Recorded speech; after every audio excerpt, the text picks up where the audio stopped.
Okay, good morning po sa inyong lahat mga kapatid. Ako po uli si JDB, ang inyong abang lingkod. Pag-usapan natin ngayon, ito pong resignation. Paano kung mag-resign daw po si Sarah? Diba? Ano mangyayari po? Matutuloy pa ba ang impeachment? O automatically, tapos na ang boxing? Hindi na kumbaga naprotektahan na, na-preserve na, no, na-preserve na block na yung ebidensya. Wala nang maririnig yung mga Pilipino na ebidensya ng prosecution. Since ang impeachment po, ang parusa po ng impeachment ay dalawa. Kapag nagkaroon ng impeachment, nagkaroon ng decision, ay removal from office. Kung nag-resign, diba, during the impeachment trial, dapat pa bang ituloy? O kaya naman po ang tanong paano naman JDB, bago mag-convene ng impeachment court, nag-resign yan? Bago mag-June 11, nag-resign yan si Sarah. So, matik dismiss na yung kaso. Diba? Well, bagamat walang nakalagay doon sa rules nila at sa constitution natin na bawal i-dismiss. Diba? Pero, malamang sa malamang, gagamitin nila yung argumentong sinasabi ko na hindi bawal kung walang nagsasabing ito po ay bawal. I-dismiss nila yon. Pero dapat po itong ipaglaban na magpatuloy. Bakit? Nagskailan ba nagsimula ang impeachment court? Sa oras na ma-receive nila ang articles of impeachment. Ito. Korte na sila. Hindi lang sila nagpa-function bilang korte. But legally speaking, korte na sila, impeachment court na sila. Kaya lang kasi may pinoprotektahan ng mga demonyo. Kaya ayaw gampanan ang mandato ng saligang batas. 'Di ba? Todo palusot, todo kung ano sinasabi nila. Now, dapat po ituloy pa rin 'yan kahit na sabihin ng bago pa man lang makapag-take ng oath sa 11 etong mga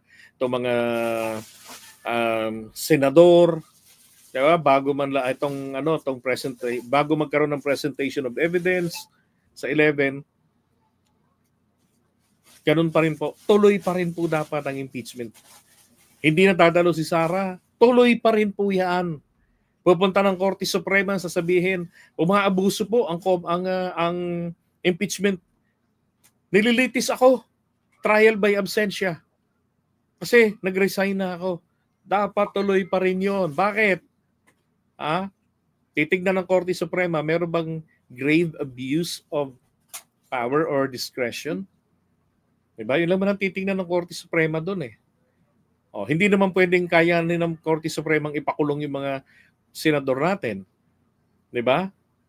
They can only issue an opinion, but that is not binding to the Senate. Kasi wala pong papel, walang participation, walang kapangyarihan ang Korte Suprema sa impeachment. Di nyo nakita yung mga nakitakit nila roon, questioning its legality? Walang balita. Di ba? Hindi inaaksyonan habang lumipas yung 4 na buwan. Kasi sa Korte Suprema, kung malinaw ang titik ng batas, sa legal principle, kung malinaw ang titik ng batas, ibig sabihin, by looking at the face value ng batas, maliwanag, naiintindihan mo na. Isundin mo na lang, hindi mo na kailangan ng interpretation. Because if you go to the Supreme Court, you were seeking for their interpretation and opinion. Hindi nila ibibigay yun. Maraming petition sa Korte Suprema. Namatay na yung petitioner. Walang nangyari because hindi kailangang patulan. Hindi nila binabasura, di ba? Pero hindi nila inaaksyonan. Yan, pwede pa yung ituloy. Dalawa po ang parusa. Kung nag-resign, okay, hindi ka na kailangang sipain sa trabaho because you already moved yourself from your position. So saan ka ngayon lilitisin? Sa mga ebidensya, sa mga bintang sa'yo, using the same evidences. And after that, bababa ang desisyon, ipapataw sa'yo yung second penalty, disqualification from public office. Bakit yun ang parusa? Niloko mo yung taong bayan 'Di ba? Tinansumo sila eh. Oh. Naalala niyo yung sa Maynila, yung Sia ang apelido, konsehal? 'Di ba dinisqualify ng COMELEC dahil nagnakaw ng kuryente? Oh. Tapos naging final yung judgment daw. Kaya ginawa ng COMELEC, dinikyo yun. Ano nakarang eleksyon. So, bakit po yung pagnanakaw? Kasi yan yung kaso na meron pong kaakibat na moral turpitude. Diba? Ang hirap, pangit namang pagtitiwalaan na maging lingkod bayan ng may ganun. So ito ganun din po. Ang bintang po kay Sara, pagnanakaw, pagwawaldas ng pera ng taong bayan. Oh. So may moral turpitude yan. Diba? Pag napatawan siya dyan ng parusa, nako, forever yan. Hindi na siya makakatakbo. Hindi rin pwedeng i-reverse ng Korte Suprema ang desisyon ng impeachment court. Pwede lang po nilang tignan dito kung meron bang grave abuse of discretion. May pang-aabuso sa kapangyarihan ang mga miyembro ng impeachment court. Tulad nung nangyari doon sa kaso ni Renato Corona, 'di ba? Hindi ni-reverse ng Korte Suprema yung hatol, pero yung epekto na nangyari doon kay Renato Corona na nawalan ito nawala yung retirement benefit niya. So ginawa ng Korte Suprema ni review, nakita nila mayroong pang-aabuso. Kasi nga nabili ang mga for sale, ang mga bayaran nating senador nung time na yun. Magkano yun? 50 million, right? Oh. So ginawa ng Korte Suprema, inutos, bigay kung ano ang para sa kanya.